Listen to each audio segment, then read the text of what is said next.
Olha Lá só, vem. lá vem o projeto da mineração na Serra do Curral. Ai, ai. Aquela mina lá de Você quer pôr Taquaril. fogo mesmo no parquinho. Vamos botar fogo no parquinho Vamos aqui lá. agora. Gente, quem está assistindo aí, compartilha aí com a gente aqui no chat qual a percepção que você tem desse projeto de mineração lá na Serra do Curral. Como que é o nome da mina mesmo? Taquaril? Tamisa, né? E pelo que eu saiba, Tamisa é empreendedora. é um projeto de mineração que tem boa parte das licenças, né? E que está tendo um problema de comoção social agora, que está impedindo aí do projeto ir para frente.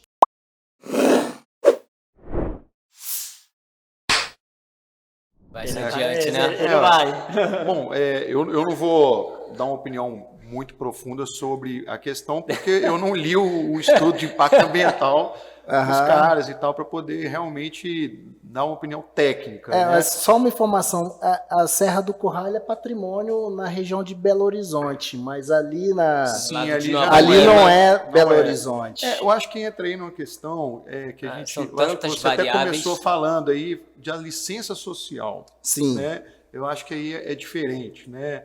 Eu acho que a licença ambiental, os caras realmente fizeram aquilo que tinha que fazer, né? Conseguiram a licença seguindo o rito, né? Então, poxa, ok, né? Aí entra numa questão complicada, porque se eles cumpriram com tudo, poxa, tá beleza, os caras têm o direito, né? Eles cumpriram aquilo que está exigido deles.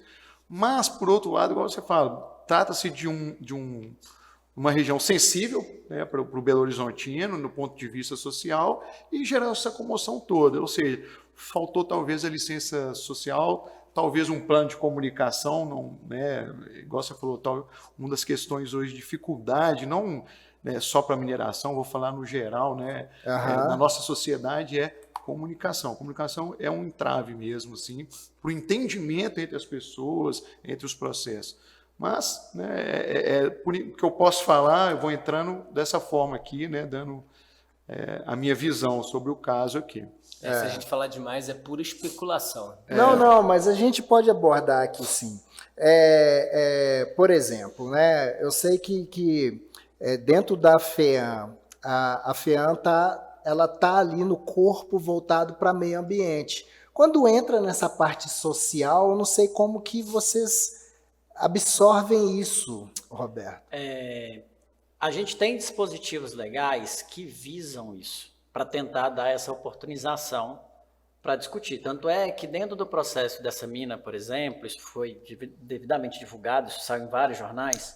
Tá tudo. A gente teve um processo de votação da licença no Copan que durou horas. Até 3 horas da manhã, né? E naquela discussão, e aí, sem nenhuma avaliação de mérito aqui, a percepção era: a gente vai dar oportunidade para todo mundo falar, todo mundo que ali estava presente.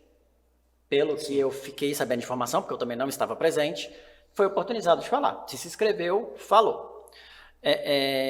O que eu acho que fica bastante complicado também é a gente entender um pouco sobre essa limitação da legislação. Porque eu falo isso como órgão executivo, a FEAM é um órgão executivo, né? A gente a gente tem nossas limitações pautadas em função da lei. E aquilo que a lei não fala é muito frágil do ponto de vista técnico. E trabalhar com isso numa temática tão sensível igual a mineração hoje, especialmente no estado de Minas Gerais, onde a gente teve 2 rompimentos, num cenário de comoção social muito forte, é muito delicado. Muito. Então, assim, como bem colocado pelo Cristiano aqui, a gente tem um processo que ele seguiu os ritos definidos, porém, a população, pelo que está se discutindo, esperava uma análise que não era de lei. Ela esperava uma sensibilidade à questão. Tanto é que, igual, por exemplo, essa questão de patrimônio, se é tombado, se não é, eu não acompanhei isso até o final para saber, mas isso ficou muito forte. Mas em alguns momentos falava que ainda não tinha chegado ao final da conclusão de tombamento. A gente tem uma questão do bem da União, a legislação minerária fala isso, porque o bem da União ele tem uma certa prerrogativa de exploração, então até para você saber o que esse tombamento ia inibir ou não naquela região, é extremamente complexo de se saber. Então, como o Maurício bem colocou, uma análise de um processo dele desse tamanho, até para expor uma opinião, você teria que pegar o documento estrito sensu. Eu acho que teve muita comoção nesse sentido. Você via falas que estavam desconexas às documentações de apresentação. Você tinha muita gente que já estava com os posicionamentos prontos, prós e contras. Isso é fato. Sempre. E aí você não tem uma discussão saudável. E aí, novamente, a gente dá uma volta e cai na comunicação outra vez. Por quê? Não haveria formas por parte do empreendedor, ou por parte do próprio Estado, da própria população, de ter acesso a essa informação mais fácil. Quantas e quantas pessoas, o Maurício aqui, a gente batendo papo antes, ele até falou, quantas pessoas falavam assim, não, porque eu sou contra, não, porque não sei o quê. E aí você pergunta, você viu sem o processo? fundamento. Sem um fundamento. Mas você sabe, Roberto... Mas aí eu acho que há um amadorismo, assim, em relação à comunicação surpreendente. Deixa eu só trazer essa questão para o nosso tema, que é o plano de fechamento de mina, né? Claro. Porque a gente está atuando nas questões técnicas, nas questões legais, dentro desse escopo, e o que me entristece é que a gente esteja discutindo a questão da mineração da Tamisa agora que o licenciamento foi aprovado. Então, existe um problema claro de comunicação, de clareza, de transparência, porque, do meu ponto de vista, perdeu-se um tempo importante de abrir fóruns, de criar fóruns, para que a sociedade ela pudesse discutir isso de maneira oportuna e, eventualmente, também deixar claro que pode ser que dentro da legislação ela prevê audiências públicas, essas audiências são, e eu sei como as audiências elas são muito esvaziadas, eventualmente sem a representatividade de todos os nichos da sociedade, o que é uma pena, mas de fato isso é o que acontece hoje.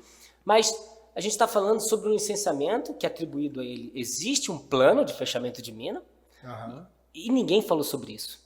Ou seja, além dos impactos que estão associados à própria atividade da extração minerária, o que se pretendia ao término dessa atividade em termos de recomposição, de reinserção daquela área que foi explorada dentro do arcabouço paisagístico, com a sua importância em termos de flora, de fauna. E é isso, né? A gente está discutindo sobre um processo que legalmente parte do princípio de que ele seguiu todos os ritos, cumprindo todas as etapas que são pertinentes ao licenciamento. Lógico que há uma comoção de pessoas sem nenhum fundamento, que levantam a bandeira da proteção ambiental, da sustentabilidade. Que são válidas, por sinal, sim, porque os dois lados são válidos. Porque isso está inserido dentro do debate, mas o que me preocupa é exatamente fazendo esse paralelo com o plano de fechamento de mina. Ou seja, quando o empreendimento ele apresenta a forma como vai se dar as suas operações, ele também deveria apresentar como que vão ser encerradas essas. Isso. E a gente... E aí essa participação... Eu gostei dessa linha. E aí essa participação ela não se dá nem nas etapas anteriores ao licenciamento, talvez de maneira mais clara e transparente, e também não se dá ao longo das suas atividades na participação desse dinamismo que é o plano de fechamento de mina, né?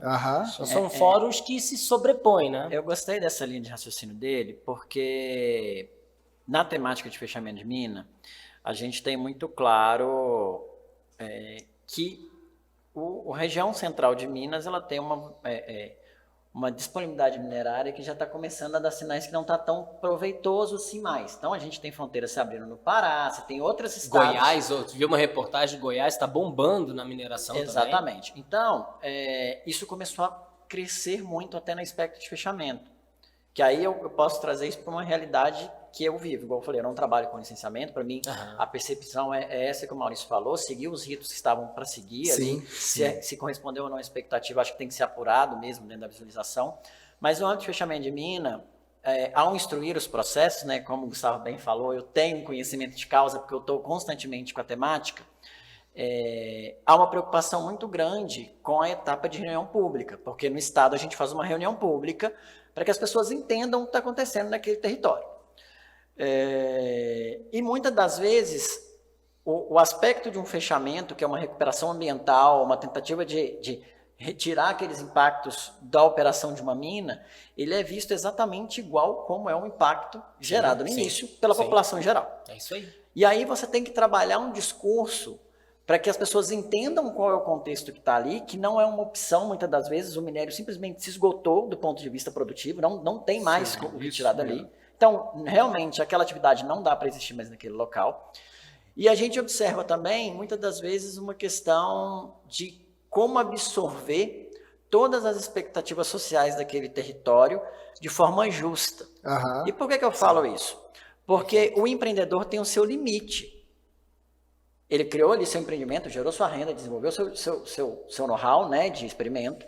Ele fez os condicionantes, ele fez os desenvolvimentos dele social, pagou as suas compensações, que é o que está previsto em norma hoje. E quando ele chega no final, a depender da forma do território que a gente tem, o território é extremamente dependente e muitas das vezes chega nessa etapa a população quer mais. Eu quero mais. Ah, por que eu quero mais? Ah, porque eu moro perto de uma barragem. Ah, porque agora eu não sei o que eu vou fazer com meu filho. Ah, eu não sei. E aí isso começa a se confundir com uma questão social política. Até porque Exato. as mineradoras acabam, em alguns momentos, assumindo O papel do poder público. Aham. E aí o que acontece? Conversando com empreendedores durante o desenvolvimento, e por isso que o planejamento é extremamente importante, essa correlação com a população do entorno, deles entenderem isso e da mineração, trabalhar isso ao longo do tempo, é essencial para a etapa de fechamento.